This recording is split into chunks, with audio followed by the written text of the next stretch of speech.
Hi everyone. The TGCPJET 2025 first phase of admissions online registration for qualified candidate concerned from 10th నుండి 10th 9th 2025 to and qualified candidate verification certificate 10th 9 2025 to 15 9 2025 వరకు వచ్చేసింది.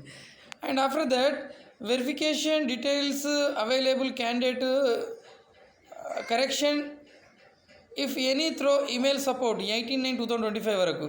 Exercise web option పెట్టుకున్నాడు 18/9/2025 to 29/2025 వరకు. అంటే మొత్తం మీద web option తర్వాత display the first phase provisional list 24/9/2025లో మనకు వచ్చేస్తుంది. And registration of reporting college by the candidate ఎప్పుడంటే 27/9/2025. Final one second phase registration కూడా సెకండ్ ఫేజ్ కూడా ఉంటుంది. ఫస్ట్ ఫేజ్లో సాటిస్ఫాక్షన్ సీట్ రాని వాళ్ళు 29/9/2025. Okay, thank you.